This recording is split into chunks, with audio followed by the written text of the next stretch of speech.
2026 ICC টি-20 বিশ্বকাপে বাংলাদেশের অংশগ্রহণ নিয়ে নাটকীয়তা এবার পৌঁছেছে চূড়ান্ত মোড়ে। নিরাপত্তা শঙ্কায় ভারতের দল না পাঠানোর অবস্থানে অনড় থাকার পর বাংলাদেশকে চূড়ান্ত সিদ্ধান্ত জানাতে একদিনের সময় দিয়েছে আন্তর্জাতিক ক্রিকেট কাউন্সিল আইসিসি। বুধবার অনুষ্ঠিত আইসিসি বোর্ড সভায় ভোটাভুটির মাধ্যমে সিদ্ধান্ত হয়েছে বাংলাদেশ শেষ পর্যন্ত না গেলে তাদের জায়গায় বিশ্বকাপে একটি বিকল্প দল নেওয়ার পথ খোলা থাকবে। বিকালে অনুষ্ঠিত ভার্চুয়াল বোর্ড সভায় নিরাপত্তাজনিত কারণ দেখিয়ে বাংলাদেশের দৃঢ় অবস্থান আনুষ্ঠানিকভাবে উপস্থাপন করে আইসিসি।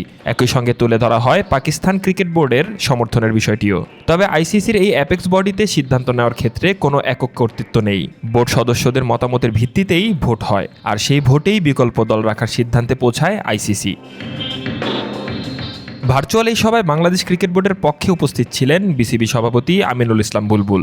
একই সভায় ছিলেন PCB chairman Mohsin Naqvi, BCCI সচিব দেবজিৎ সাইকিয়া এবং আইসিসির প্রধান নির্বাহী, হেড অফ ইভেন্টস ও লিগ্যাল অফিসার সহ অন্যান্য বোর্ডের প্রতিনিধিরাও। আলোচনায় বাংলাদেশের নিরাপত্তা উদ্বেগ গুরুত্ব পেলেও বিশ্বকাপ আয়োজনের নির্ধারিত কাঠামো বদলাতে অনাগ্রহই বেশি ফুটে উঠেছে।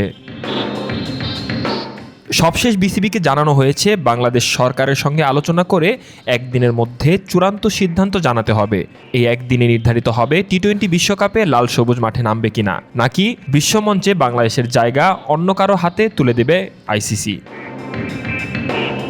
বাংলাদেশের ক্রিকেট প্রেমীদের জন্য এটি শুধু একটি প্রশাসনিক সিদ্ধান্ত নয়, এটি আবেগ, নিরাপত্তা আর সম্মানের প্রশ্ন। বিসিবির সর্বশেষ সিদ্ধান্তেই লেখা হবে এবারের বিশ্বকাপের মাঠে বাংলাদেশ থাকবে নাকি শুরু হওয়ার আগেই থেমে যাবে সেই অধ্যায়। শাহরিয়ার বাঁধন, স্পোর্টস 24 বিডি নিউজ ডেস্ক।